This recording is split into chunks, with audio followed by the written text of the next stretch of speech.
প্রশাসন দেখলেই আসলে ভুয়া ভুয়া বলে স্লোগান দিচ্ছেন আন্দোলনরত এবং চাকরি প্রত্যাশী কোটা বিরোধী যারা রয়েছেন তারা। এই আন্দোলনটি আসলে দীর্ঘ বহুদিন ব্যাপী চলমান রয়েছে। রাস্তা বন্ধ করে আসলে তারা আন্দোলন করছেন। এই আন্দোলনের মধ্যে তাদেরকে দেখতে পাওয়া যায় যে তারা আসলে এই আন্দোলনরত অবস্থায় রাস্তার গাড়ি ঘোড়া বন্ধ করে দিয়ে তারা আসলে খেলাধুলা করছেন। তবে আসলে যখনই প্রশাসন দেখছেন তখন আসলে তারা ভুয়া ভুয়া বলে স্লোগান দিচ্ছেন। কেন বা কী কারণে তারা আসলে পুলিশ প্রশাসন দেখলে ভুয়া ভুয়া বলে স্লোগান দেয় সেটি আমাদের বোধগম্য নয়। হাইকোর্ট থেকে এটি রায় হয়েছে। রায়ে যেটি বলা হয়েছে সেটির কে লক্ষ্য করলে দেখা যাবে যে আসলে তাদের এখানে এই কোটা বিরোধী আন্দোলনটি করার আসলে কোনো প্রয়োজন নেই। আমরা ইতিপূর্বে দেখেছি আসলে প্রশাসনের যে গাড়ি রয়েছে সেই গাড়িটিও পিছু হাঁটতে বাধ্য হয়েছে এবং আমরা দেখতে পেয়েছি যে প্রশাসন যে ব্যারিকেড দিয়ে রেখেছিল সেই ব্যারিকেড ভেঙে আসলে অনেক চাকরি প্রত্যাশী কোটা বিরোধী আন্দোলনরত যারা রয়েছেন তারা আসলে এখানে ঢুকে গেছেন। তো আপনারা এই মুহূর্তে দেখতে পাচ্ছেন যে আসলে পরিস্থিতিটা কি অবস্থা এবং প্রশাসনের লোকজন হোক আর সাধারণ জনগণ হোক তাদের ভিতরে একটি আতঙ্ক বিরাজ করছে। যারা আন্দোলনরত রয়েছেন তাদের তো একটি দাবি এটি অনেকেই যৌক্তিক মনে করছেন, অনেকেই আবার অযৌক্তিক মনে করছেন। আমরা সেদিকে যাচ্ছি না। তবে এই আন্দোলনের কারণে আসলে সকলেরই সমস্যা শুরু হয়েছে।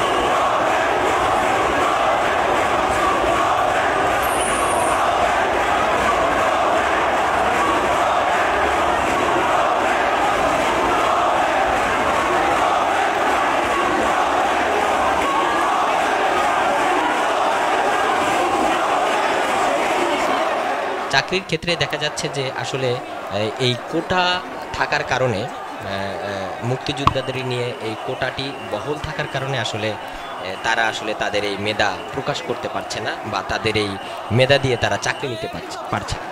এমন ধারণা থেকে আসলে বেশ কয়েকদিন ব্যাপী এই চাকরি প্রত্যাশী আন্দোলনরত কোটা বিরোধী ব্যক্তিবর্গরা স্টুডেন্ট এবং সাধারণ জনগণ এর সাথে অনেকেই সম্পৃক্ত রয়েছে।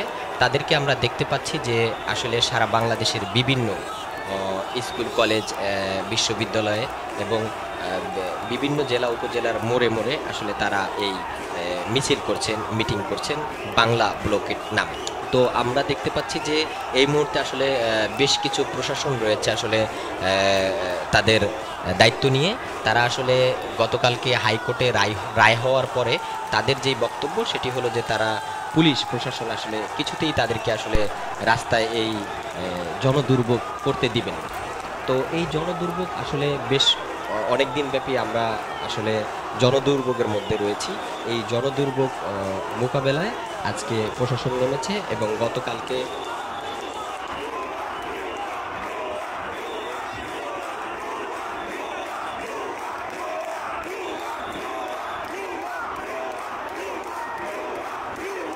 স্লোগান দিচ্ছেন যারা তারা আসলে কোটা বিরোধী চাকরি প্রত্যাশী।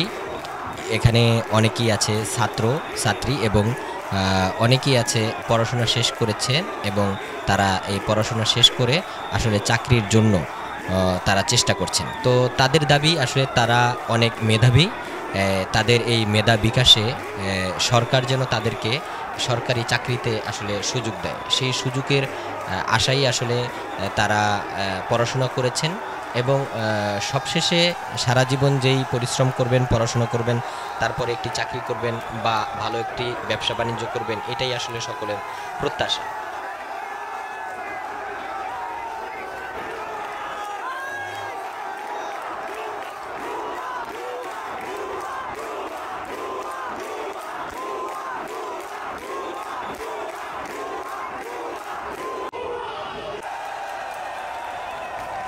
তো আমরা এই মুহূর্তে দেখছি মাতৃভাষা টেলিভিশন থেকে। প্রিয় দর্শক, আমাদের সাথে সব সময় থাকতে আমাদের চ্যানেলটি লাইক করে, সাবস্ক্রাইব করে, শেয়ার করে সব সময় পাশে থাকার জন্য আপনাদেরকে ধন্যবাদ।